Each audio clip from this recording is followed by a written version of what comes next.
Well, back in 2024 or 2026, my God, what was I talking about? 2024. It just slipped out. But thanks for being here on the first episode of the New Media Show in the new year. And the topic tonight I want to cover is the shocking change that we're seeing in the podcast industry and even the new media industry around video, AI, and the future of RSS podcasting. And this change really feels like an earthquake in podcasting right now. And to what's funny is the YouTube creator world, it's just another day. So we are the ones that are feeling this earthquake. And what's going to happen to audio via RSS and the culture around that, and then versus platform native platforms for video and this drive towards algorithmic first creation. And we're going to talk a lot about that. And then also Podfest Expo is coming up January 14th through the 18th down in Orlando. And it's exciting. And then the Podcast Hall of Fame is coming up too. But I have a terrific guest with me, and his name is Dave Jackson. And I'm sure many of you are familiar with Dave. So Dave, thanks for jumping on the show, Mr. School of Podcasting. Rob, great to be here. Always fun to hang out with, podcasting's jolly green giant, Rob Greenlee.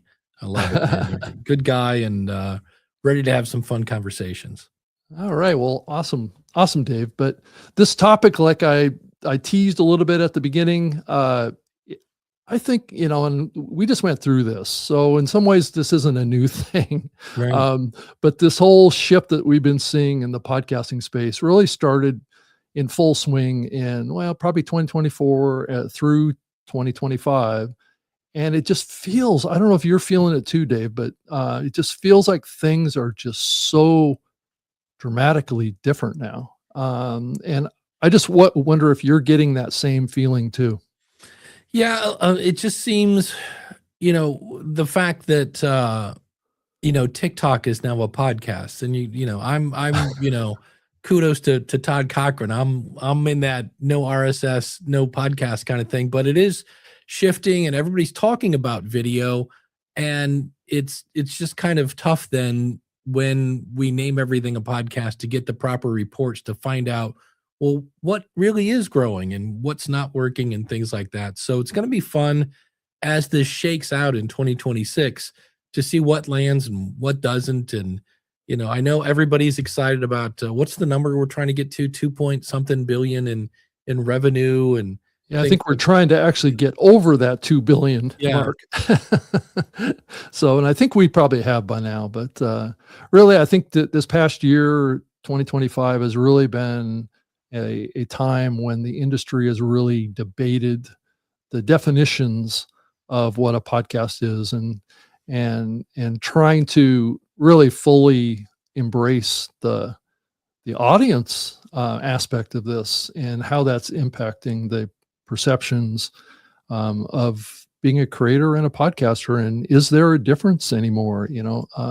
Creators are being forced now to play kind of two different games now. And it's the RSS side and then playing to algorithms. And I think that's one of the things that the YouTube creator community is constantly grappling with. I know I follow that very closely, and I see that, they're shifting content creation over to creating content that plays to what the algorithm wants. But the question I keep coming back to is the algorithm may or may not be, and I want to get your thoughts on this, maybe a reflection of what the audience wants. So I don't know if, is YouTube and Google playing a game with the algorithm to play up certain channels, certain content? Are they putting a thumb on the scale? Dave, what do you think might be going on here? Yeah, the thing I see a lot, especially on the YouTube side, is the different people that live and breathe YouTube. They often advise people, go and find your competition on YouTube. Yeah. And then go in and find out what worked for them and then do your version of that. And I was like, well, okay, so let's say there's a group of 6 or 7 really popular YouTubers and they all talk about coffee. Okay, great. So they're all pouring coffee and grinding Yeah. beans and all that stuff. Okay, so show number one does that, and then show number two does it. I'm like, okay, number one, every audience is different. Even though we're all talking coffee, there's always different variations. And to me, that just sounds like if we all just end up imitating each other, it reminds me of one of my backgrounds is music. In the 80s, there are a lot of bands that really, really, like there was one band called Kingdom Come, and they sounded like a lot like Led Zeppelin. Like it wasn't kind of a, hey, we are influenced by them. It's like, no, we're just going to blatantly rip them off. And what was interesting is when that band kind of almost had a little bit of success, well, then somebody ripped them off. And so Yeah. eventually it's like for those of us that remember cassette decks, right? You'd make a mixtape and then somebody would make a copy of your mixtape and then somebody would make a copy of the copy. And every time you do that, you lose something every generation. So I get the idea. I mean, it makes sense. Hey, find out what works for them. You share an audience, do something similar, obviously with your own spin to it. But I Yeah. also go, yeah, but if we all end up talking about the same thing, there just comes a time when you're like, oh, another episode about this. I mean, here's where we record this, it's January. So there's a lot of like how to have your best year ever kind of episodes going out. And after a while, you're going through your player on whatever you're using. I use Pocket Cast, and you're like, oh, here's a best year ever. Here's another one, maximizing 2026. And you're like, well, okay, I kind of got my fill of that topic. Yeah. Let's move on, shall we? So that's one thing that I kind of go, I get the strategy. I'm not sure how well that's going to work. Yeah, and I do kind of wonder, as we kind of move into 2026, that, um, especially on the podcasting side, that we kind of feel like we're losing sight of what the foundation of this medium and why we're doing podcasts and why podcasting became so popular during the last 4 or 5 years, especially. And then if we push towards this algorithmic, just like what you're talking about, Dave, of almost like a copycat type of a strategy, and I hear a lot of YouTube strategists talking about this, is go into the algorithm, do a search in the area that you may have a little bit of knowledge about, and try and find topics in there that have sparked a lot of views, right? And like you said, copy that and replicate it, but obviously you need to make it better somehow, or you need to do something slightly different so it's not a complete ripoff. Right. But that I fear that is going to spill over into podcasting, where if you look at the top of the funnel, if more and more creators are coming into this medium as video creators primarily, they're going to get sucked into that approach, right? Where they're not creating content based on a passion. They're creating content based on trying to make money and try and get as many views. And that's going to take people down a very different path in what they're doing with creating any content. And that's going to impact podcasting. I don't know what your thoughts on that. Well, we've seen it. It's one of those things. I don't remember when John Lee Dumas started, but John Lee Dumas came out. He wasn't I the think it was first like show. 2010 or something like that. Yeah, he wasn't the first show to have a daily show, but he was one of the first for kind of entrepreneurs, and it Yeah. was Entrepreneur on Fire, and he had tremendous success, and he really thought out his show, and it was kind of different at the time, and everybody was talking about it, and he just blew up. Yeah. And so everybody thought, all I got to do, I'm going to do a show called, Ice Hockey on Fire. And I'm going to ask the same questions, and I'm going to get people. And I mean, I had people that literally stole his show. If we go back again, it wasn't being influenced. No, they stole his show. The same questions. They just called it Librarians on Fire or whatever it was. Right. And we ended up having John on a show. I used to do a show with Ray Ortega and Daniel J. Lewis called The John Lee Dumas Effect, because people were like, podcasting doesn't work. These people are making money, but we're doing exactly what he's doing and we're getting nothing. And I'm like, yeah, because you're a copy of a copy of a copy. And also, John is a very, like, nobody else is John Lee Dumas. And if you meet John, that's not a persona. He is stoked to meet you, man. And that's, he's kind of a high energy guy. And so that was part of it too. And there were a lot of people, I'm sure, if we go back to the 60s and 70s, that grew their hair long and put on some boots. I'm like, we're going to be just like the Beatles. And I'm like, no, you're not. So we have seen that before, where people have like, oh, we're just going to do what everybody else is doing and expect it to work. And I'm like, well, it might, but there's a little magic in that bottle that maybe you don't have, and you got to find your own magic. And I think it is also true that podcasting, if we're putting this spectrum on the podcasting space, copycat typically hasn't worked that well. Right. But I keep hearing about, that it works sometimes on the YouTube world, and it's like, there is fundamentally something different here. And I think there's going to be people that are going to do this because their primary motivation is views and making money, right? Those are the two things that are driving this. And the algorithm is being put out there as the way to get there, right? So we can blow up your, it doesn't matter anymore how many subscribers you have to your channel. It doesn't matter anything. Everything is judged on each individual episode. Yeah. And the algorithm either likes it or it doesn't. If the algorithm sees that it has good engagement with the artwork, and they're clicking in to watch the show, and how long are they actually watching the show, is the metric that YouTube cares about, because then they're going to be able to deliver as many ads as they can in each of those content. But if your show is enticing with thumbnails and enticing even with the titles, but yet when they start playing the show, they drop out after 10 seconds, guess what? They're not going to get a financial benefit out of featuring your show.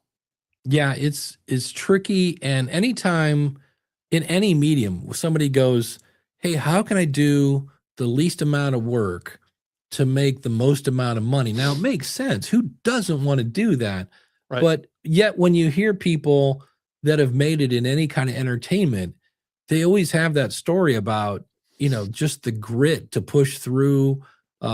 Today I was watching an interview with Adam Sandler, and you just hear how he just bombed for a very long time before his audience found him. Yeah. And I think if he was in the, like, I'm doing this for money, after about the, seventh time, he just, stood up and told jokes to silence. He just would have said, okay, I'm done with this. I'm out of here. And so that I've never been a fan of that. And in fact, if somebody ever came up to me and said that, I'd be like, please don't start a podcast, because it's just not going to work.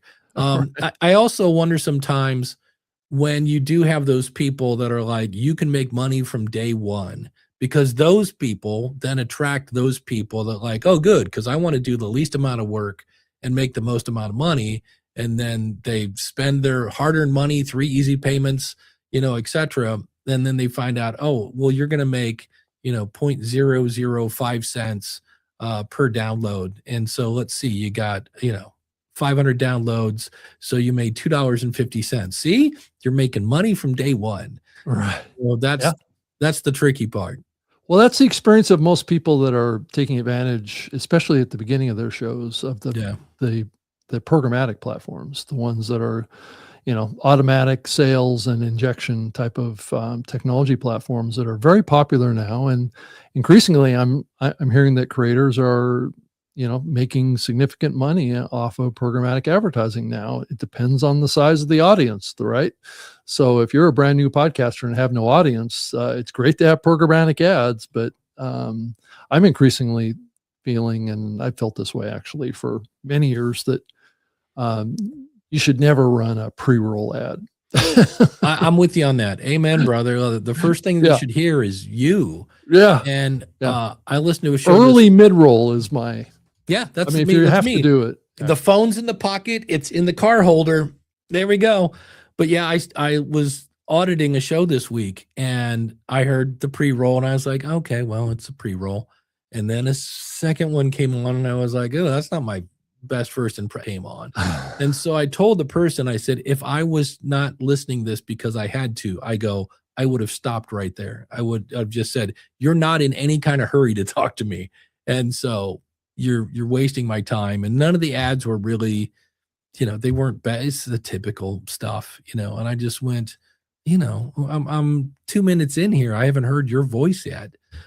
So that's, I just worry that we're going down the road of banner ads. For those of us that remember banner ads on website, used to be you can make decent amounts of money because it was almost like a billboard. You were renting time on a space, and then by 95 that switched to CPM.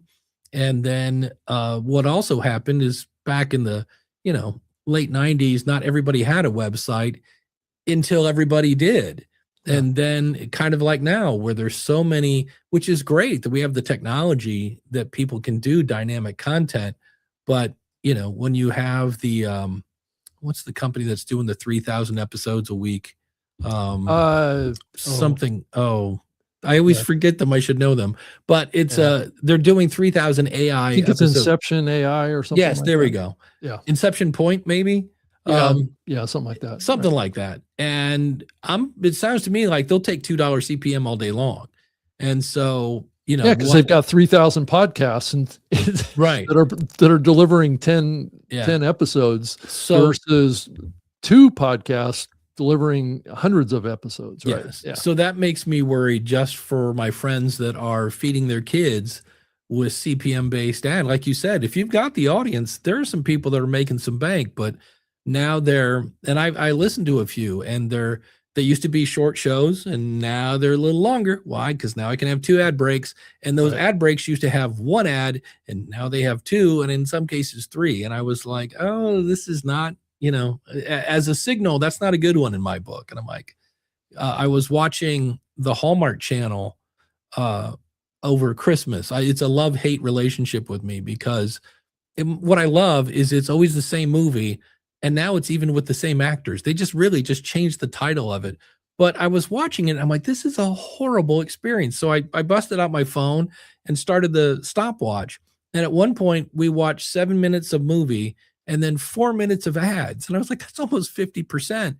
And I watched 30 minutes of it, and it was 32% ads. And so one of those ads was for Hallmark Plus. And so I called them up because I'm a curious guy about this stuff. I go, hey, just for the record, I can pay my $7 a month.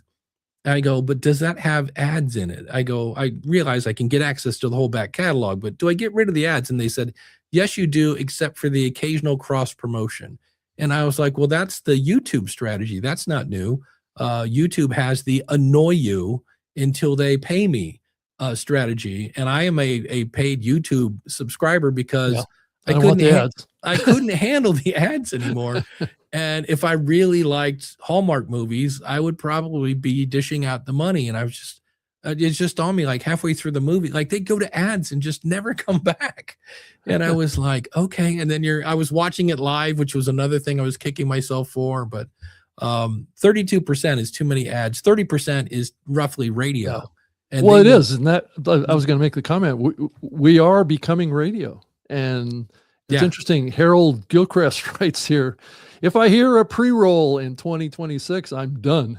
Yeah. So maybe we've reached a threshold, Dave. I think the research has been coming back for many years saying that audiences are becoming a little less tolerant of over insertion of advertising and podcasting, and people are going to drop out. Yeah, that's where like Dan Granger over at Oxford Road was kind of putting out, hey, let's cap that at like 10%. Kind of slow down on the, what drives me nuts is, it sounds profitable, and Oxford Road, they have reports after report of like, hey, we have more engagement, we have more trust, we have like all things point to podcasting is great. And I'm like, then why is the price going down? That drives me bonkers. Like we should be having less and charging more. And we save the experience, and you can still feed your kids. And it is interesting, isn't it, Dave, that as we've moved down this path, I also think that as we have more ads in each of the shows, the value of them goes down. So, and I think that Jan Granger from Oxford Road talks about this as well, is that he only values a certain couple of insertion points in a show. Right. And once you get past, I think he said at one point, I think it was like 6 ads, per hour of content, the returns fall off like a rock, off of a cliff. I mean, Yeah. they just drop dramatically. So if you're in the second mid-roll ad insertion break and you're the second ad in or the third ad in, or puts you in the range of the post roll, which Yeah. is not much is going on with that endorsement. So it's not going to bring in, I think the ROI really happens out of I think early mid-roll breaks, whether it's host reads or programmatic. Well, I know if I'm listening to a show that consistently has post roll, I listen in Pocket Cast partly for this feature. I can tell it to start at a certain point, so I can adjust the start time to, a minute and a half or whatever. And likewise, I can say skip the last 3 minutes because I know what's coming, and I'm just so we do have some tools to do that. Yeah, Renee says 6 ads. No, yeah, I agree. Absolutely. So we'll see what happens there. Do you think my thought is I think we're going to see more people do kind of a premium show, either if it's ad free or just, and maybe, $3, $5, whatever, something that's, because when you start charging $20, unless you're really, really niche, there is that voice that's going to go in your head and go, yeah, but isn't Netflix $16 a month? Charging more than Netflix. So that's going to be the thing. But I just wonder if, as we were talking about, as people just get tired of like, another ad, that they'll just, like me with YouTube, I was like, okay, enough is enough. Take my money. Just get these ads out of here.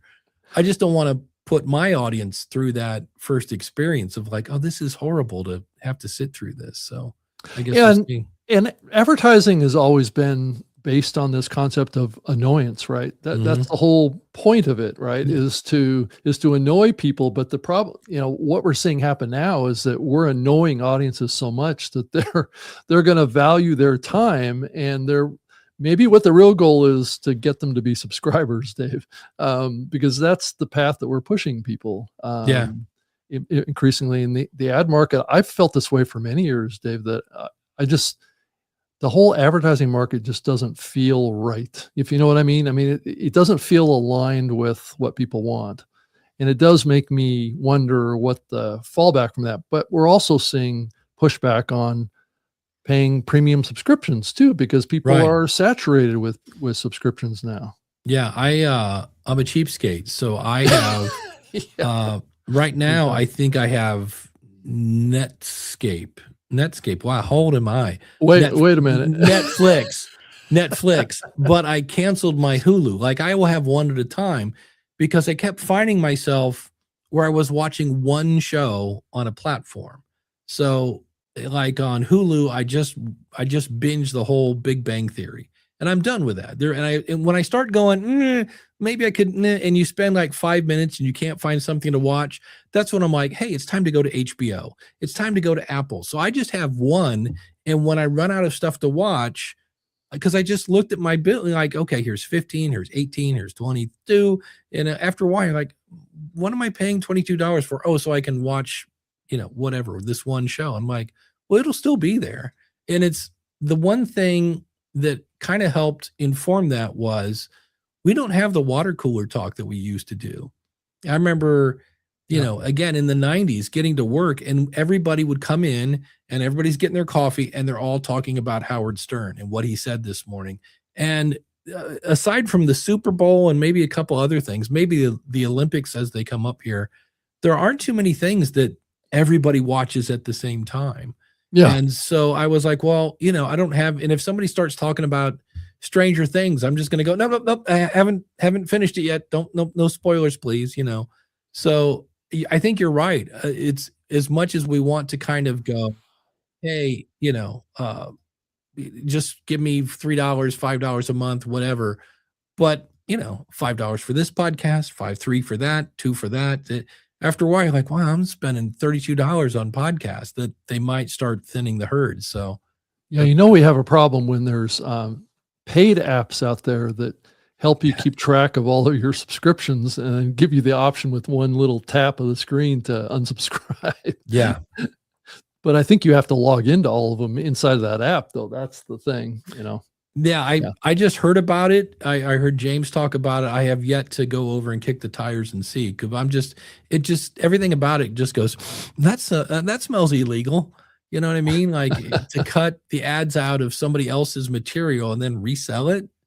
Like Oh, yeah. Oh, yeah. As far as the ad blocker thing, yeah. The ad blocker thing where they're actually taking the content, stripping out the ads, and then selling access to them. To the ad-free version. Right, right. And I think we were both talking before we did the show how it seems how illegal that is. Those folks are gonna get sued into oblivion if they keep doing this. Right. Yeah, one would think. So I went to their site and I saw where they're like, we've given back X amount of money to podcasters. And I'm like, through what? The United Podcast Fund that I'm not aware of, or what? It's just like, I never heard of that. So yeah, that's going to be one. And I heard in James today over at podnews.net, he said he had reached out for comment, and shockingly their email bounced. And he's like, yeah, shocking. Yeah. So we shall see. I can't imagine that they want any community feedback with a platform like that. Yeah. So we shall see. But it does, Dave, feel like we're moving into an era where video is seen as the default place to start now. And I think that that's somewhat of a threat for podcasting, to kind of really kind of summarize it, because it changes the perception, because the industry of podcasting really has not, over the last 10 years, really embraced this concept of a RSS-based video podcast, right? Since the early days of podcasting. I mean, they tried, it's just too expensive. Yeah. And well, there's been a lot of talk about trying to use streaming technology, HLS, trying to deliver the content, to maybe cut that cost down a little bit, throttle that content based on the device's speed of its internet connection. But I think that's going to be slow sledding. And we haven't seen Apple step up to the plate and say, you know, we're going to make it easy to find video podcasts in the catalog. And Apple has the keys to this. So if we want to hold on to video podcasting by its strict definition and not give it completely over to YouTube to change the definition of what a video podcast is, then there's got to be some moves in the industry to shift it back. I don't know, Dave, do you think it's too late to shift it back? Maybe, because it's just, I mean, Spotify, as much as they love to say, oh, look at the billions of people that are watching video on Spotify. Yeah. I don't know who these people are, because it's none of my friends. And I uploaded about 3 months worth of content as a video podcast on Spotify. I have probably 12 episodes, and total I have maybe 15, of which 13 are probably me. So now that's a podcast about podcasting, so it's kind of niche, but I would think I would get, you know, maybe more, or maybe they just know that I'm not a fan of Spotify, so they squelched all of my content. I don't know. But it's for me, if somebody says, hey, have you seen that gorilla on a, you know, bike? I'm going right to YouTube. I mean, that's when somebody says watch something, that's where I go. And the whole, you know, different streaming, whatever it is, what is it? HLS? Is that it? HLS. Yeah. The only reason I kind of go, I kind of, like, my hair starts to stand up. That's really a feature for the audience? No, not really. For the podcaster? No, not really. It'd probably be more for the advertiser, because we could. Well, really and that's what a lot of this stuff is really fundamentally what it's all about. I mean, the companies, the bigger companies are in this medium, know that these advertisers would love to run video ads. But the infrastructure in this industry really isn't there yet to support it. Now, the dynamic ad insertion of video ads into cable television has been there for many years. And if we shift to HLS or we shift to a streaming delivery of video, it's going to be a lot easier to integrate in with the existing infrastructure that has already been created for Yeah. cable television streaming of ads.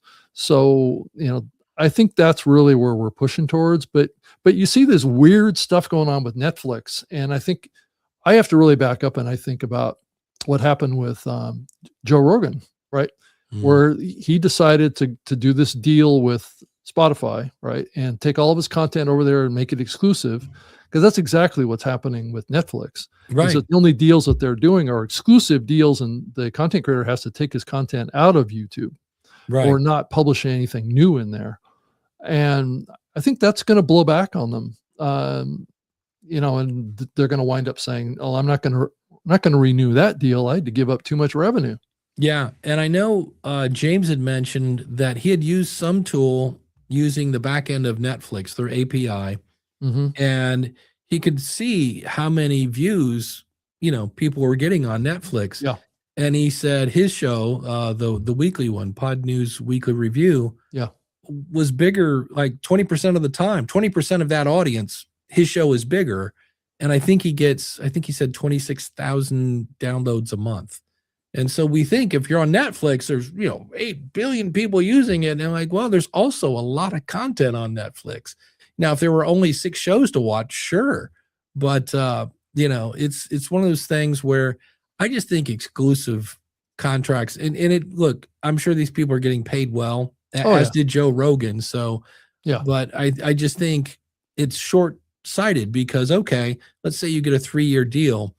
At the end of 3 years, your audience has dwindled and you still have, that diehard people that are watching you on Netflix, but now you're not starting from scratch. But I mean, if you look at Ask a Ninja was a show that was really popular in the yeah, very early days of podcasting, and they came back in 2025, yeah. I and saw that. I expected it to just everybody, and it was like a lot of people like Ask a who, Ask a what? I'm like, no, it's Ask a Ninja. You got to, and so you've kind of lost some of your momentum.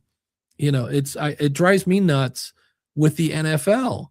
Even this weekend, it's when do you play football? Sunday. Oh, except during the playoffs when it's on Saturday, and then some of it's on Amazon now, some of it's on. They're making it Yeah, very hard to consume their content, yeah. It's and just I a think mess. in the long run, that's going to hurt them because it just used to be, oh, I watch football on Sunday. It's on Fox, it's on CBS, and now it's like you go and you're like, wait, where's the stuff? And then you got to pull up your some sort of thing to figure out. You ask the woman in the tube or your phone, like, where can I watch the NFL?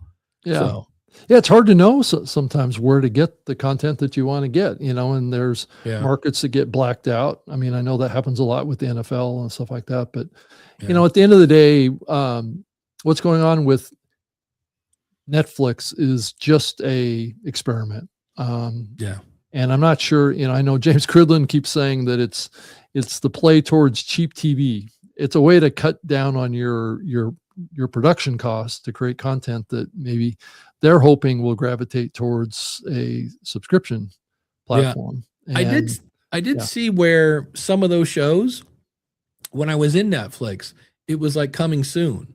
So they were getting some promotion, and I was like, well, that's an interesting, at least they're getting some promotion. I know some people have joined different platforms expecting the platform to help promote you, and then they don't. So I was like, well, at least Netflix is holding up their end of the bargain here. We'll see how. I'm with you. I think it's an experiment because they're busy battling YouTube right now. I'm not sure how much they're gonna like. Oh, let's make sure all these podcasters are happy. They're trying to get the latest movies and the right. the big comedians and everybody else to pay attention. Yeah, are any of these folks going to really try and compete against YouTube is my question. Yeah. Because right now they're playing at the edges. I think Spotify is doing the same thing as well as Netflix, and they're not going all in on it. If they were going all in on it, they would try and become more like YouTube. But the question is, can anybody at this point compete with YouTube directly? Or Yeah. do they all have to be a little bit different and play it safe? Well, and I just can't imagine what the infrastructure is behind YouTube. Because for every video you see, there's however many that have to get deleted and removed because somebody's uploading the wrong stuff or whatever. And so that makes it hard. You can't just go, hey, everybody, upload it to Netflix. Now they're like, whoa, wait, there's always these insane stats. There are 500,000 YouTube videos uploaded every 10 seconds or something ridiculous like that. But it's a lot. And, you've got to have the team to be able to handle that. So, but YouTube is something I thought it was interesting. I was listening to a show called the No Agenda Show with Adam Curry and John C. Dvorak. And this story has come out now about the fraud in, where is it, with all the child daycare centers that are, is that Minneapolis? No. Yeah, the Twin Cities in Minneapolis. Yeah. And there was all this fraud going on, and they pointed out, they're like, this hit the news like 10 years ago. This is not a new thing. Yep. And they were playing all these clips, but what broke the story? A YouTuber. Why? Right. Because you can share Mr. that. Nick Shirley. He's the one that yeah, he's been bouncing around the country and even down in South America doing content for a few years now. Well, and that's the difference. 10 years ago, if CNN or anybody else said that, there really wasn't that way for people. Like, if you didn't see that, obviously you could record it on your VCR or whatever, but the fact now that people can see it and share it, you can kind of start to get that viral thing going on. So that's the one thing I think that YouTube definitely has, to a certain extent, over audio podcast, is that it's easy to share. Most of the time, especially if it's a short or a reel, you get right to the point. You don't have to fast forward and things like that. So, and I think this whole thing with Nick Shirley and this whole thing it really speaks to the influence and the impact that YouTube has in our culture and our society, because all these big major media outlets, they all knew what was going on to some degree, but they didn't report on it. Right.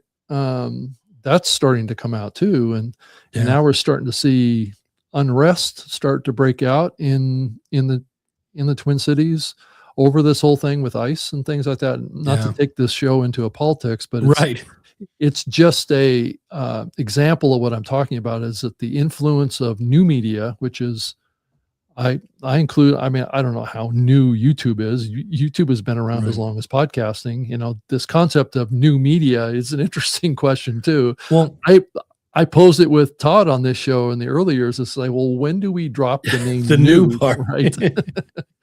Well, did you see the clip from there's a new host to the CBS Evening News, and he came on and basically said, hey, like, we know you don't trust us and you don't believe that. And then he's like, this is what we're going to do.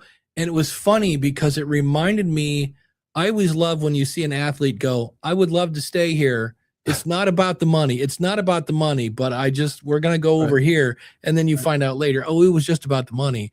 And so when they're like, we're going to do this and this and that, I'm like, these are all the things we are not doing that you should be, that YouTubers are. So yeah, it's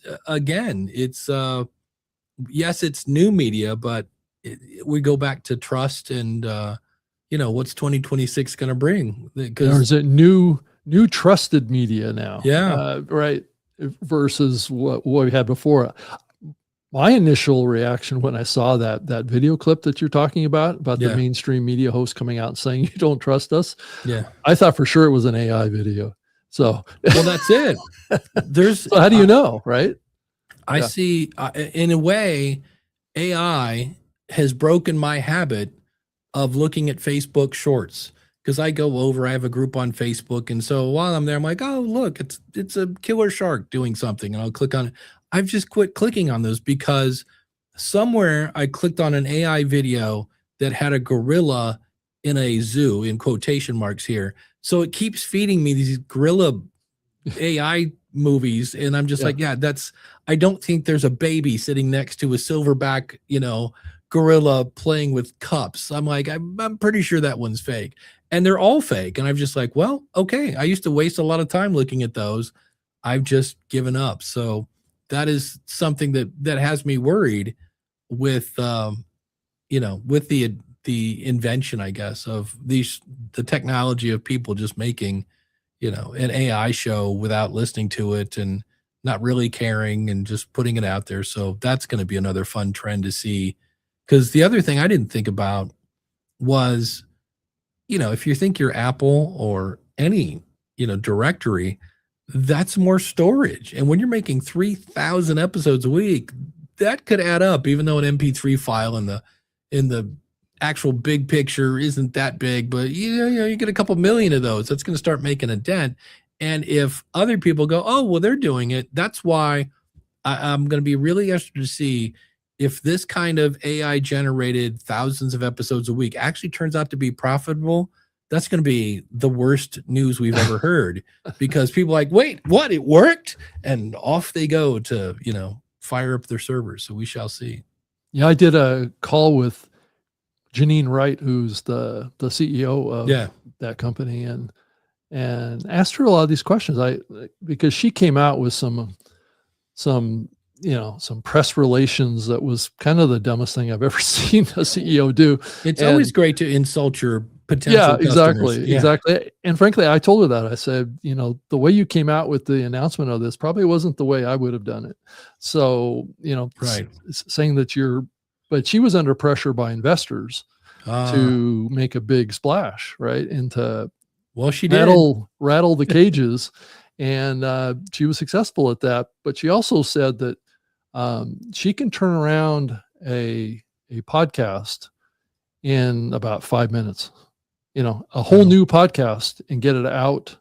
Now I think there's maybe a little lag time in getting it listed in like Apple and some of these platforms, but I think being able to turn around an episode around a breaking news story, and it's, I also got a sense from her is that it's content that humans probably would not create in most cases, because it's very single, like she has podcasts that are like, the title of the podcast is like one word, like basket weaving or something like that.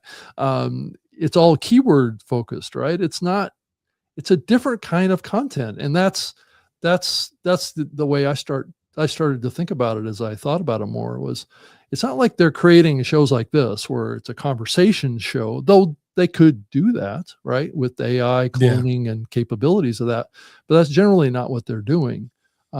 So maybe it's still, this term AI slop, it's still relevant to some degree, that it's kind of cluttering the pathways here and filling up these catalogs. And there's pushback on this. Some of the catalogs are saying, oh, I'm going to delete all this stuff that I can't verify as human. So we're creating this tension between human content and AI content, while at the same time, so much of the content now that's being published and even consumed out there is now AI. And a lot of people don't even know it. Yeah. Or it's like, for me, AI, I'm not a big fan of having AI create the content. I like having AI polish the content. Right. Where I can go in and say, hey, I do this for a newsletter I write. I'm like, hey, I'm writing a newsletter for podcasters. I wrote a blurb about this. Here it is. And I'll just go make it better. And it does. And it keeps my voice. And I was like, that to me, it's an assistant. I don't want to, I like that version better than, hey, AI, write me something and I'll go through and fix it to make sure you didn't say something stupid. I'd rather have it polish mine. I like the one comment, since we were talking about video, they from LinkedIn, they said it's interesting that MTV closes and Spotify adds full-length music videos. That's somebody, Adam Curry once said, he goes, video's so great. Why did MTV go off the air? And I was like, because that was the epitome of it was. Yeah, I agree. And it's also a great example of copying of, they went to cheap video, right? All those reality shows took nothing to create. And then at the end of it, all they did, I don't know if you ever saw the show Ridiculousness. It's some guy showing really crazy YouTube clips. So they basically just took YouTube and put it on MTV and ran it almost nonstop. Every time I turned on MTV, it's like, oh, look, it's Ridiculousness. And it was like, okay. And it was, people, falling off their bike or whatever, it was nothing. It's basically America's Funniest Home Videos where, hey, let's watch dad get, hitting the jewels with a, Right. wiffle ball bat or whatever, and it's like, okay, really, this is what we're doing now on MTV. So Yeah, we'll and see. back in that era, that was the thing, right? It was Yeah, the prank video shows yeah. or Oh, Jackass was, the born funny there. home video, series and stuff like that, which really was kind of a precursor for what we're seeing oftentimes on TikTok and some of these platforms now. Yeah. That's where it started. What do you think the risk of AI is? When you think about all this AI coming in.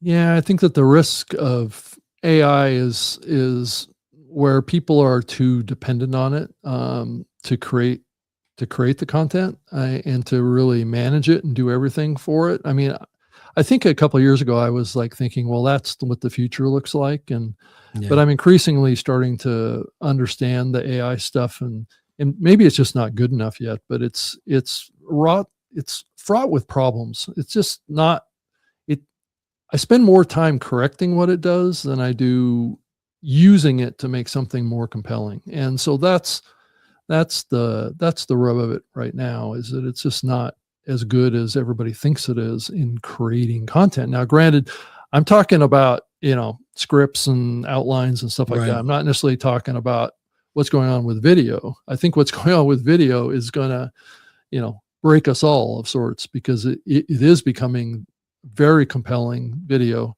and it's only going to get better from here. So where it's at right now is pretty darn good, um, at some of the leading Yeah. platforms. Well, yeah, every time I see something, I now have to kind of go, "Oh, wait, is that real?" Yeah. Because you'll see things, and the best ones aren't the gorilla and the baby, because that's like, well, duh. It's the ones that you're like I just saw, again, without turning this into a political show, but there was a shooting in Minneapolis today. And I was Yeah. like, Wait a minute." I go, "Is this AI?" And then I went and I saw Yeah. It three causes different you to camera question it. Right. yeah, three different camera angles, and I was like, "Oh, that's real." I'm like, Hmm. "That really happened." But my first reaction was, I was like, "Well, that's horrible." And I was like, "Oh, wait, hold on. Is it real?" And then I was like, "Oh, I think it is." So that's going to be the tricky part. It And I'll is. be really interested to see when, voting and stuff like that, and just shaping public opinion, because there are going to be a lot of people that are going to get fooled, and they Yeah. won't know that it's fake. Well, I So, think that's probably one of the biggest threats that I see in the world today, is this whole concept of trust, right? It's the what can we trust? I mean, we just saw what potentially happened in Minnesota with yeah. the daycares and all the stuff like that, that really makes the government look really, really bad, and its ability to control its spending, and keeping out fraud and all this kind of stuff. And that's just another brick out of the wall, right? Of all of our trust of the institutions and the society that we have in general. And then you throw into the mix AI, and we just get into this, the spiral. I hope it doesn't get worse than this, where people just don't trust anything anymore. And I think that's a threat to the fabric of our society. Yeah, I'm with you on that. And that's why I always try, if I state an opinion, I'm like, based on what I read, or based on who I saw, or what, here's where I'm coming from, and so that they can see why I based my opinion on this. Yeah. Just so, and I'm also always wide open to go, "Oh, I missed this piece of the puzzle, and I've now changed my mind to something else or something," because people need to know. I think I'll be interested to see if the media changes at all, because right now the media tells us what to think. And what I get from podcasts, although the one I used to listen to is kind of doing what mainstream media is, tell me the facts and let me figure out if it's good or bad. All right. Instead of like, these guys are idiots, these guys are great. I'm like, no, no, no. Tell me what happened, the who, what, when, where, Right. and why. What's the Oh, facts? What's the truth about yeah, what I mean, I think at the end of the day, that's what we're all looking for. We're looking for it from our leaders, our government, our yeah, media, and more oftentimes than not, we're not finding it. right. And and we're constantly being shown that they're hypocrites or they're lying or whatever, and eventually nobody's going to trust anything that anybody says, Right. and because we all have an agenda. I know that Good that old was Todd. Todd Cochran's Everybody contention has an too. agenda, Rob. That's Everybody has an it. agenda, so you can't. Even I do, Rob. Yeah. Right. And that was always kind of a subtext to all this. But having an agenda is something quite different than just lying to people Right. or telling false things. I mean, agenda is like self-interest, or it's trying to drive your point or those kind of things, which isn't necessarily fundamentally bad, but Yeah. it still erodes at the same wall of stability. Yeah. But I think, at least right now, that's where podcasters are, to a certain extent, outshining the Right. mainstream media, right? We've got the trust. And I've seen some guys on YouTube that actually do this thing that we used to call journalism. Yeah. Well, you know, Nick Shirley's an example of it, right? yeah, And, Ralph has a good point here in his comment. He says, AI will never be able to share the real human journey, the pain, the stories, the challenges, and the struggles. That is what people really are seeking, and content creators need to keep that in mind. And I agree 100% with that, Ralph. I mean, I think that AI is really poor at doing all those things. So it's good at regurgitating stuff, but it's not really good at really good, compelling stories that are built on human experience. yeah, yeah. So as we said at the beginning of the show, 2026 is going to be fun to watch. Yeah. And then see what's left for 2027. Yeah. And really, in a lot of ways, what's interesting about this, Dave, too, is that a lot of what we're seeing with video and podcast and all this stuff is we're increasingly learning what the audience expectation is to some degree, right? And what they're watching and what they're not watching. Now, this conversation about AI content kind of confuses that, because I don't know that we know for definite what type of AI content audiences want and what kind of content, human content, that the audiences want, and what that actually looks like. I think 2026 may give us a better glimpse into what that looks like. Yeah, I think the current audience, if they know it's AI, obviously depending on the topic, but I can see where a lot of people are like, I don't want it. I'm used to hearing stuff from a human. What I worry about is their children's children. You know what I mean? Like when people have grown up where the only thing they saw was AI, they're not going to know, well, that guy's not a real human. They're just going to be like, oh, that's the thing that gives me the news. So I always kind of back off a bit. And I'm like, you know what? It may not be a big deal here, but if this continues and the next, generation grows up with that, and then their kids grow up with what they grew up with, I'm like, but I mean, I agree with Ralph. I want the humans to win. I don't want the robots to win. Yeah. It just makes me wonder what's going to happen. So I guess we'll see. Yeah, and I do wonder what's next here. What's the blowback from all this? Yeah. What are we going to push towards as we look to the future? This whole thing that happened with Nick Shirley is an example of maybe where things are going with the next generation. That the next generation, I mean, he's like 23 years old or something like that, and he blew up like this. It's remarkable, and I guess it is a little bit of a sign of what the next generation may be starting to do, which is kind of rebel against the establishment. And we're seeing, my worry is that it gets out of hand. Yeah. So, and where does it go from there? And Ralph has another comment in here.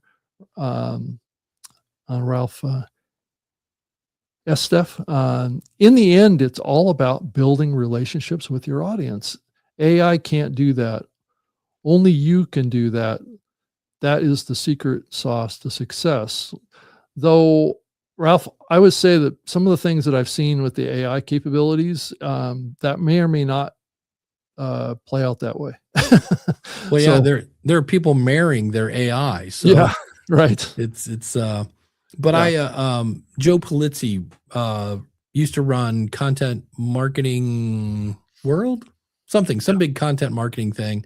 He's Content Inc. is his book, and he kind of came out and said, we got about 3 years to just build as many human connections as you can before, and this kind of already exists, where I think it's the Washington Post or the Washington, what's the other one?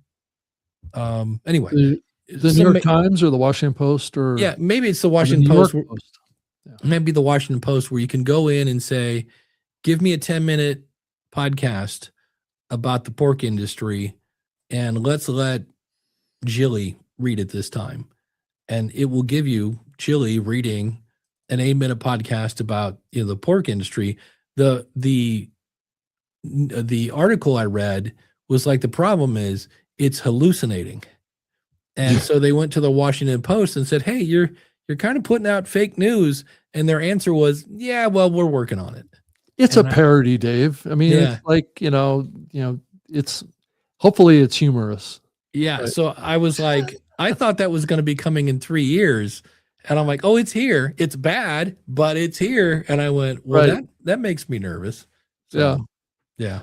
Well, I mean, there's no end to the ridiculousness of content that's out there. You know, I know that you keep talking about keeping content entertaining. Can an AI be entertaining? There was the one, remember they got sued. There was somebody that took all of George Carlin's monologues and then had an AI version, and George Carlin's account came out and said, you guys can't do that because, and it wasn't like laugh out loud funny, but it was kind of like, I could see George saying that.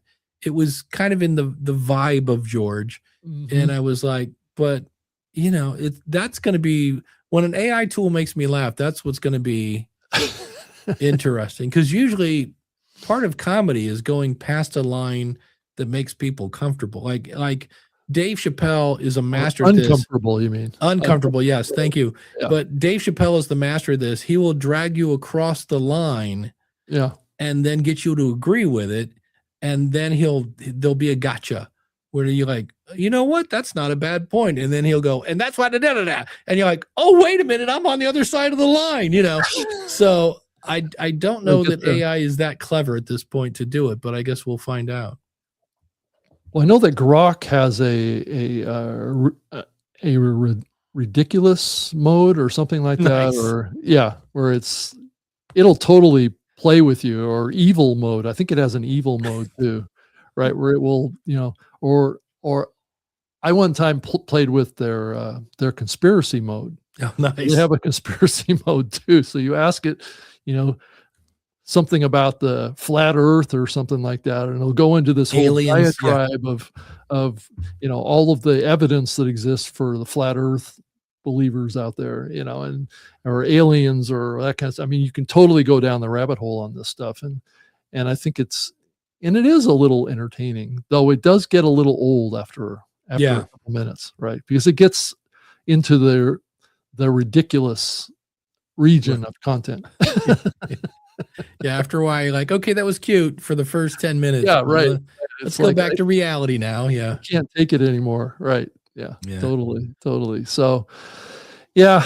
I just, it's going to be entertaining at the very least here. It looks like Harold Gilchrist writes another comment in here, and he writes, it's still very early. Many podcasters and creators will use AI at this point to enhance their content, which I know that's what you said, Dave, too. Yeah. The same for podcasts to decide what they want to listen to, or podcast listeners, I guess, to decide what they want to listen to. And at the end of the day, that's what will drive all this. And, I think as we've seen with the Inception AI platform or whatever, is that it doesn't take much listeners to give them their rate of return, because they're flooding the zone with content, right? So it's not a matter of trying to build a lot of audience to one show or two shows. It's about building a small amount of audience to thousands of shows. Right. Well, I know a lot of people talk about YouTube and the algorithm, and that's definitely part of it. You have to know, I always say, when you say I want to be a YouTuber, okay, what you're really saying is I need to go learn how to, get my stuff in the algorithm. And they always say, yeah, but audio doesn't have that. And I always push back on that and say, my family and friends recommend things all the time. My brother's great at picking movies for me. He's like, oh, I saw this thing. It's dark humor. You're going to love it. And I will instantly go watch it. And I'm like, man, that was amazing. Thanks so much. So I think we have algorithms in audio. They're just not digital. But a lot of times that seems to be the thing that, like, oh, well, YouTube's got the algorithm. And I'm like, well, don't say that audio doesn't have one. It's just old school, word of mouth, but Yeah, I think that there is a certain amount of, I think, YouTube envy that exists, and it's been growing for the last year, specifically around that algorithm, and then also around the metrics that we get out of YouTube is at a whole other level compared to the metrics that we get out of podcasting. I mean, it's even, it takes AI to analyze it. It's so complex and so depth.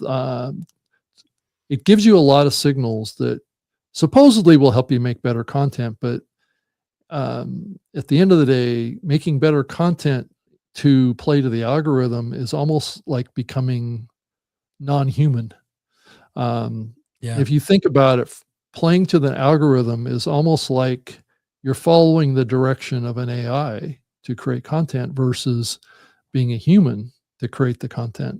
And the humans have flaws. They make mistakes with lead-ins and hooks and all these concepts that are so big in the YouTube space right now. Is that you got to teach, I even did it with this show, the whole YouTube stuff is influencing how I'm producing content too, around creating hooks but a lot of ways, a lot of the concepts even with that are old school, because I did the same thing with my nationally syndicated radio show I did back in the early 2000s, where the first like 2 minutes of the show, I would tease what's coming up, right? I would play like a clip of the interview, or I would do something, especially if it's pre-recorded. Now, granted, what I'm doing with you tonight is quite different than what I did with my radio show.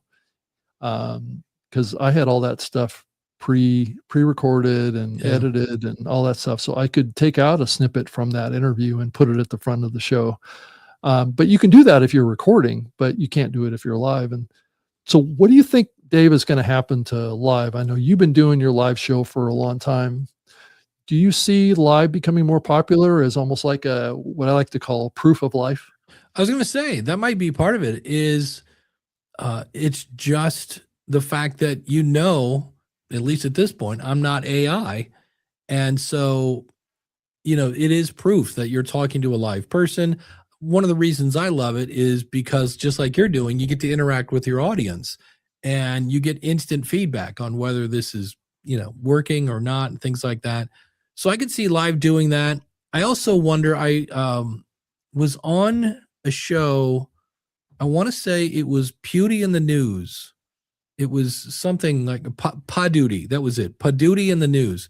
And this is a guy in Pennsylvania that has a small theater, and you can go and do a live podcast there. And he's starting to, almost like a comedy club, where he's starting to get a community of people that like to listen to podcasts.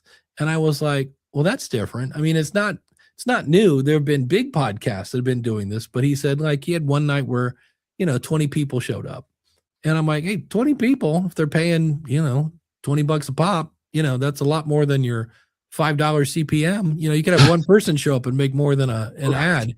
And I was like, well, that's a different advert. Maybe that's a thing.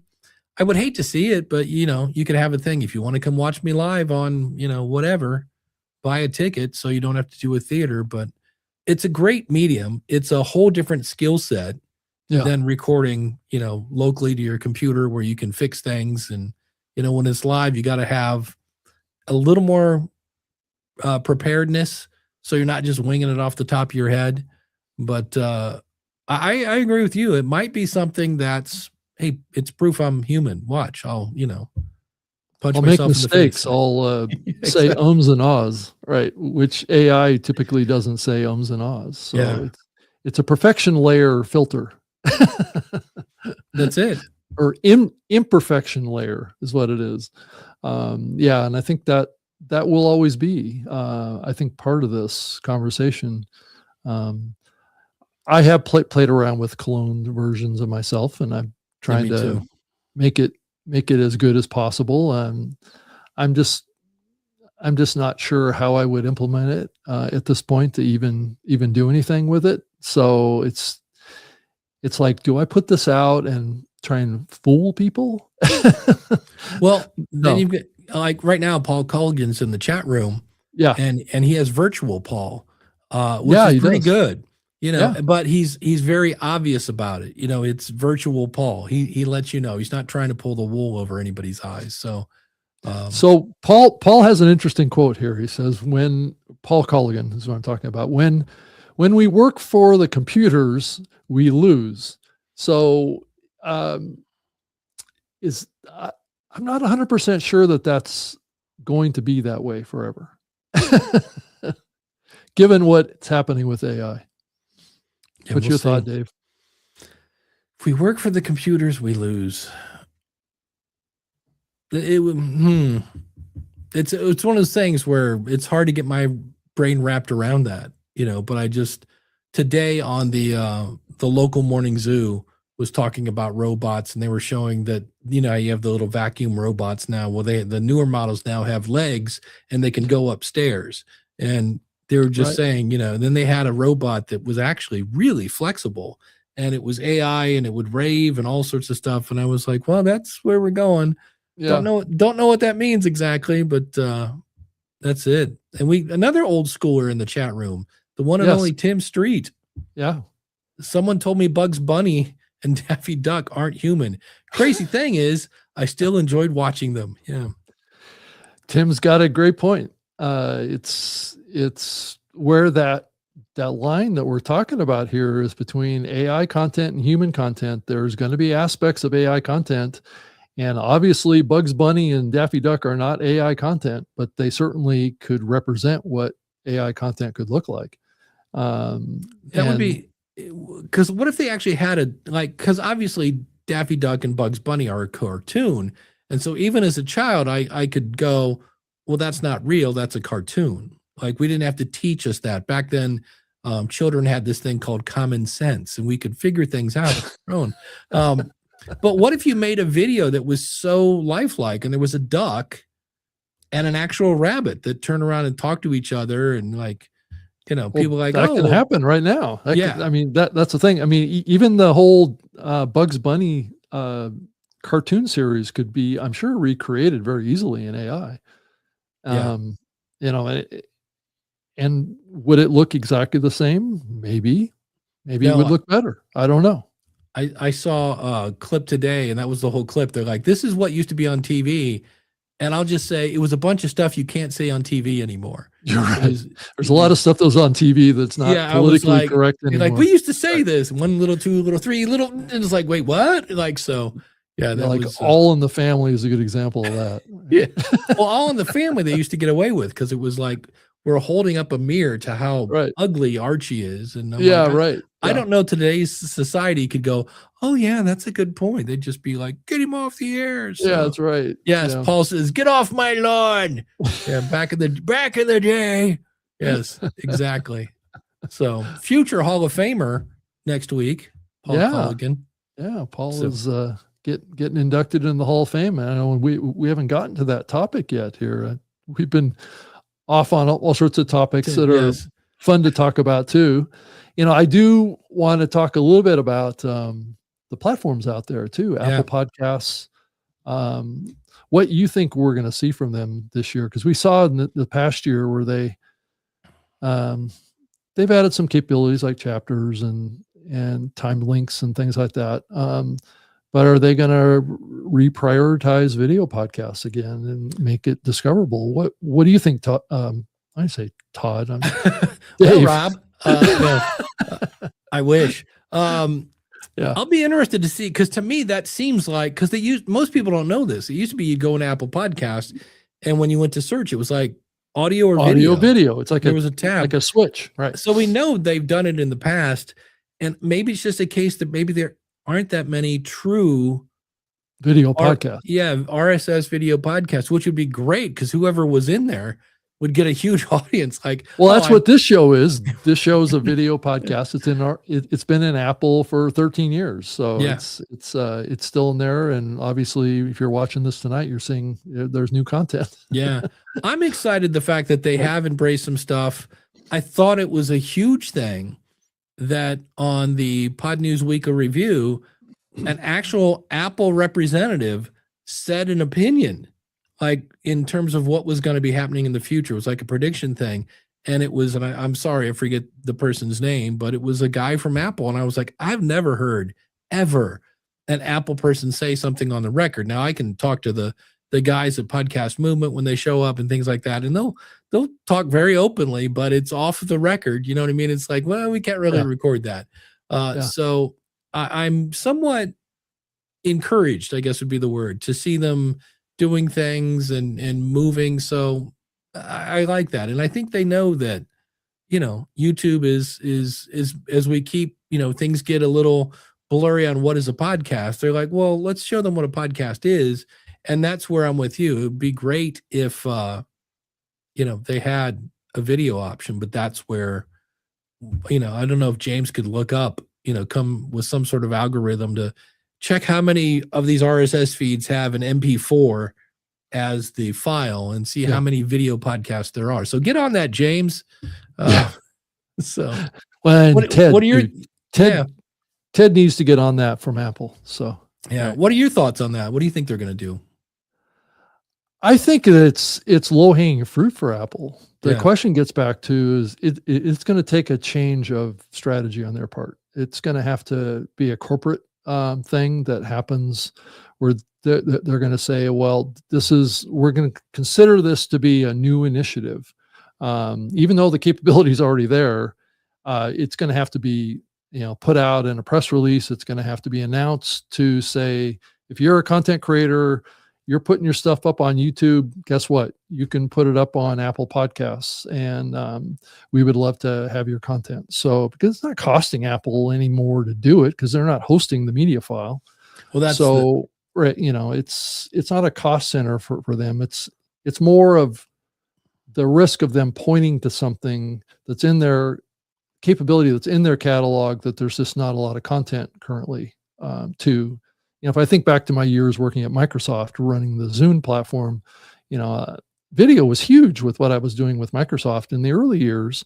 And that video podcast capability was, just a given. All the major media companies were embracing it at the time. All the same companies that you see today that are big audio podcasters or putting their stuff up on YouTube, they all embraced RSS-based video files. And so I don't see it as a stretch for them to get into it. I just think it's got to be a will inside of the company to say, this is the direction we want to go, and this is how we're going to hold on to the dominance or the importance of RSS, because in a lot of ways this shift to YouTube is a threat to the very platform that we know as RSS. That's where, and then we'd have to go back and teach everybody again that a podcast needs an RSS feed, because now it's either Libsyn, Blueberry, I think, or Podbean are the only three that I know that you can upload a couple video. Others out there that are playing around at the edges right now. Okay. And some of them are starting to embrace HLS too, with the alternative enclosure tag, or the lit tag is the other one. So there is some initiatives inside of the Podcasting 2.0 project to push towards video. And it's funny, I mean, you'll hear Sam Sethi on the Pod News Weekly talk about HLS, and he's supporting it in his True Fans platform. And then there's other platforms too, like Fountain and Pocket Cast supports video podcasts. One of the other things that Apple has to change is even you go to a video podcast in Apple Podcasts, you click play, and there's this little tiny icon at the bottom left of the screen that has the video playing, but it's not obvious. It's not like when you click play the video podcast in Apple Podcasts, it pops up full screen and plays you the video. You have to click a second time. So really, it's designed to play as though it's audio. And this was an issue that even Spotify had. And I've noticed they Pocket Cast actually improved this here like about 4 or 5 months ago, where you hit play and it will pop up and play the video, Hmm.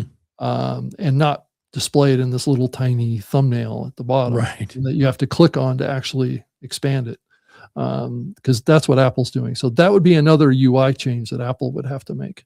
Yeah. And then I got the email today that Libsyn has been selected as a launch partner for Spotify's newly announced distribution API. And basically, they say it unlocks new video distribution and monetization opportunities for creators in 2026, which it sounds like you can upload a video Yeah. via Libsyn to Spotify. To Spotify, yeah. And I was like, well, this is just another example, because that takes Libsyn out of the hosting for that. But I'm sure the monetization part of that is ads, and that probably has something to do with AdvertiseCast, maybe. It's just trying to create a publishing and integrated publishing experience, right? Yeah. It's really, and there's other platforms. Actually, that same API has been available for a while now. It's just, I think the first one to embrace it was Flightcast, which Yeah. is at flightcast.com. And they went at it from the perspective of a video first publishing platform, right? And they also support audio, but they're really trying to optimize the video publishing experience and then having the audio be also part of what they're doing, versus how many of the platforms are built for audio and now video is an additional part, right? It's so where you start. And the industry right now is moving increasingly, whether we like it or not, towards being a video first medium, even though we're not really technologically, we're really not video first if you're Right. talking about podcasting. So Yeah. it's a little bit of a mismatch of what's really going on. Yeah, that's Stephen Bartlett's company, the guy from Correct. Diary of a CEO. So that'll be fun to watch. Yeah, there's a guy that likes to cross his T's and dot his I's a couple times. So Well, Rox Codes, he's the founder and builder of Flightcast, is going to be on the New Media Show panel at podcast at Podfest. nice. Here later in the month. So we can get it from the horse's mouth on the show. So Nice. so I tried to get Stephen Bartlett onto that panel, but it didn't work out. So Yeah, that's got to be a I'm challenge. sure nobody's trying to get a hold of him, right? He's No, I can't imagine. tons of he's free like time. the second largest podcaster in the world now. So yeah. So anyway, you took a swing, kudos yeah, for I that. did. I mean, what the heck, right? Right. All I can say is no. So Daphne Shepard posted something in here. Apple's personal voice is a iOS. I know it's an accessibility feature that lets users create a synthesized voice matching their own by recording 15 minutes of audio. So I thought that was interesting. It says that the feature was really kind of deployed primarily for individuals at risk of losing their voice, like those with ALS. So in a lot of ways, I guess this feature was built as a disability support feature, I suppose. But you start thinking about, how that could be used in other ways, and it raised, like the 11 Labs folks is another example of it. You can create, you and I both, or whoever's watching this, could just go to 11 Labs and clone themselves, and then take that clone and put it into a video creation platform, and voila, we've got our synthesized audio podcast in video too, right? So it's interesting times. It is. I cloned my grandpa. I had an old cassette of him. Oh, you did? Wow, that's awesome. Reading a story, and I put it in, and boy, with the tools now, you can clean up bad audio. And I got done, and I was like, man, that sounds really, I'm really surprised how well that's cleaned up. And then the little light bulb went, wait a minute, can I clone grandpa?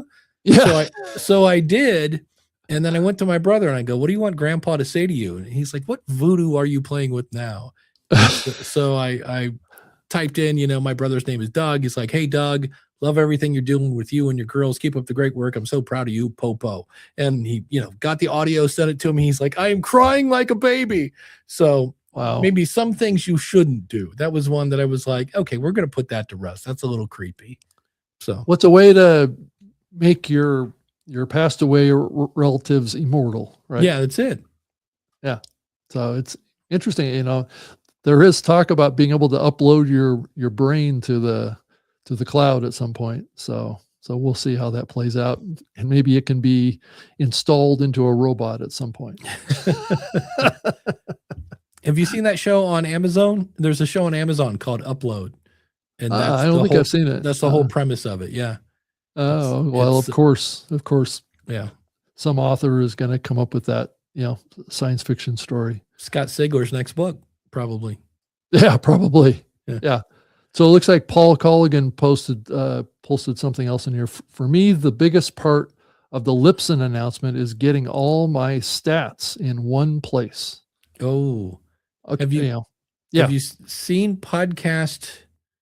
It's either Pod Analyst or Podcast Analyst. I can't remember. Yeah, I think it's Podcast Analyst. Yeah. And what you do is you go in and you take their email and you add them to your Apple Podcast Connect and your Spotify for Creators as a viewer of stats only. They can't do anything. They can just view it and all your stats. And I think he's working on YouTube. I don't know if he's launched that yet, but it's a great tool to like pop some popcorn and just geek out over your stats like you never have. But I love the fact that it's color coded, because I had like 3 episodes in a row that apparently were just stinkers in terms of keeping people's attention. And that's the stuff you want to learn. I was like, well, wait a minute, what was I talking about on this? So, and I believe right now it's free up to, because it'll show you how many individual people are listening to your show. And I think when you go over 1,000, you have to start paying. But it's still, it was interesting insight. So in terms of getting all your stats in one place, I was like, well, that exists, which I was very happy, because the guys over at Bumper have it, but they're an agency, and I'm assuming it's not cheap to use their system. So somebody came up for all the little people that want to see that kind of stuff. Right.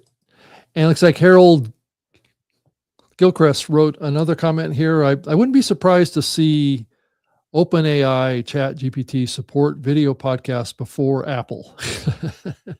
So yeah, that's an interesting point, and I've been kind of following, and I'm sure you have too, Dave, about what could potentially happen with content discovery with AI too, and how ChatGPT may play a bigger role than all of us can practically see right now around finding content and consuming content.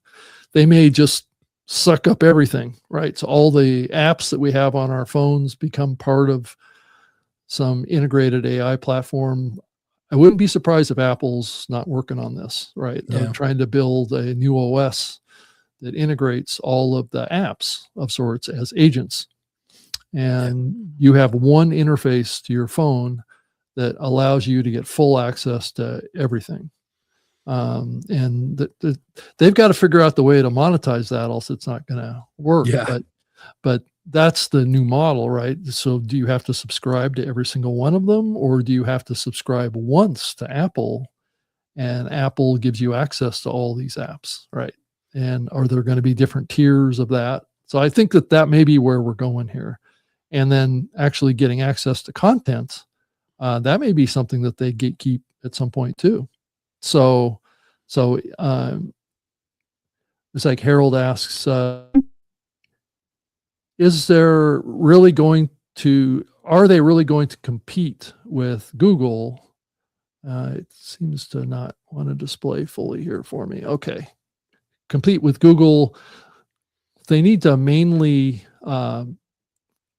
compete with access to YouTube content. So I think that is, I think YouTube is going to be integrated into a Google AI experience. I think what's going to happen, increasingly, YouTube is going to be integrating more AI technology into it. And eventually we will probably see this shift happen. I know YouTube announced that they were going to filter out AI created content in there that they consider to be slop. But my pushback on that is that I think that there's a good chance that Google and YouTube want to be the source of creating that content. Yeah, yeah. I got fooled today because I was watching a video about the band Evanescence, and halfway through, the really realistic sounding announcer said, and that's when they formed Evanescence. And I'm like, wait, the video's about this band called Evanescence. Yeah. And you just butchered the name. And that's when I went, all right, you're not real. Next, so. Yeah, right. Yeah. It's still not perfect yet. And right. Maybe that's good that it's not perfect. But it fooled me for like the first 2 minutes. I was like, okay. Yeah, exactly. And Paul Colligan writes here, Virtual Paul is shocked, I tell you, at all this conversation about him. So yeah, Paul, it's your doppelganger, I guess, is the right way to call it, I guess. Virtual Paul is busy right now counting all that sweet, sweet podcast money. So, that's a phrase Paul pawned many moons ago. Sweet, sweet podcast money. And we're like, where? Yeah. Yep. So.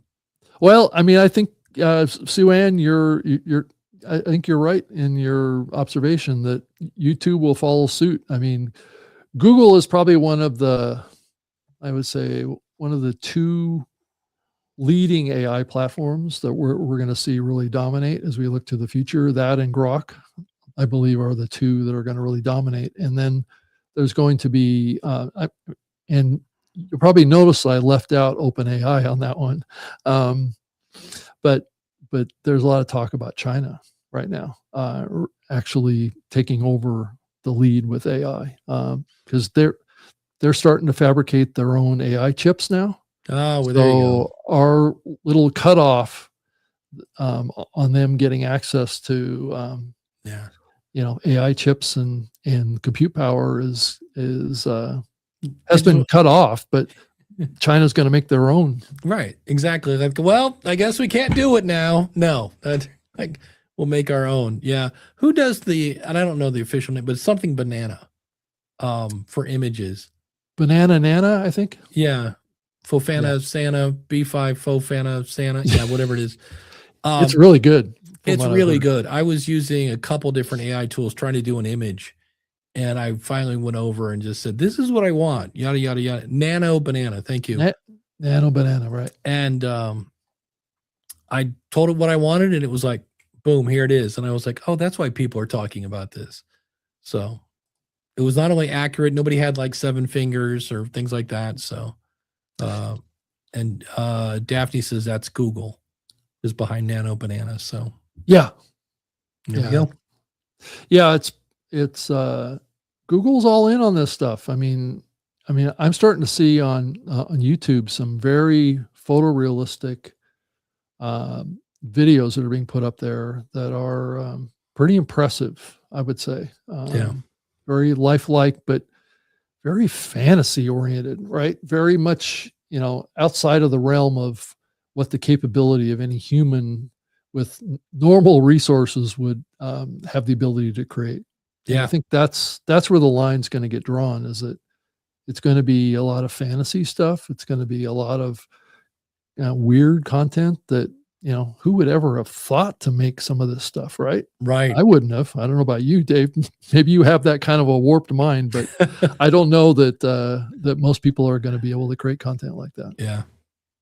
So AI is going to do it. Yeah. Be fun to watch. Okay, so Paul had one last comment here, and I think we're going to call it a night because I think we, between the both of us, Dave, I think we could go easily 3 hours with this show. Yes, we could. So Paul writes, can you make good nachos with AI chips? Yes. Oh, there you go. Thank you, Dave, for pressing your. He's here all night. Yeah, was that be your sure to tip your waitress. Pro?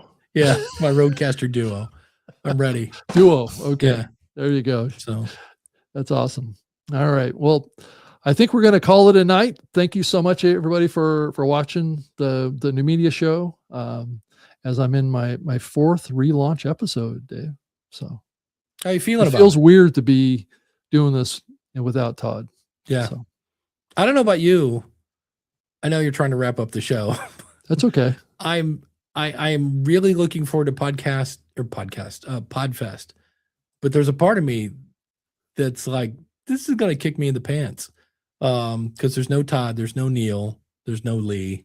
And I'm like, so when I see when I in my head, I just think when I see an empty Blueberry booth with just a Mike Dell, that's going to be weird. And both you and I were at his funeral, so I've seen Todd in a casket. I'm well aware, but it's just the fact that this is one of those situations where I'm used to seeing this, and this, and then you go, hey, that's different, and that's the way it's going to be from this point forwards. And I'm just like, all right, so that's going to be a little. I'm happy that it's Podfest because at least for we've gone every year pretty much that it's been there. So it is like, summer camp in the middle of winter that all my friends are there. So that will be fine. But there's a part of me that's like, that's going to be weird. I'm not sure how hard that's going to hit me. So we shall see. But I'm just hoping that I can actually make it there. We've been hit with a cascade of snowstorms lately. Oh, well, there you go. So I'm sure you've had a few too where you're at, but yeah. I'm that's why I always I'm flying in the day before, and I got in the habit of not doing that, but that's why, because it gives me an extra day to, like, even if it works, I'm there the day before and I'm like, well, okay, I guess this was a waste of money. But on the other hand, I'm like, yeah, but I don't have to, because I've had thunderstorms and stuff like that where you can't fly. So yeah. Excellent. So go to podfestexpo.com if you are not familiar with the event, and check it out. And if you wanted to check out more and see who all the inductees, because we can get a chance to talk about all the inductees on the show. We got distracted in a lot of other topics, but go to podcasthall.com and you can see the plan for that. And I'm feverishly working on making sure that all the I's are dotted and all the T's are crossed to make sure that this thing goes off without a hitch. So that's my goal. So anyway, well, thank you, Dave, for coming back on the show again. It's great to have you on, and it was great to be on your show a week ago or so. So yeah. Rob, thanks so much. Yeah, always, like I said, always fun to hang out with you and talk podcasting. So thank you so much. Yeah, thank you. And good night, everyone out there. And I appreciate all the comments and the thoughts that you shared with us tonight.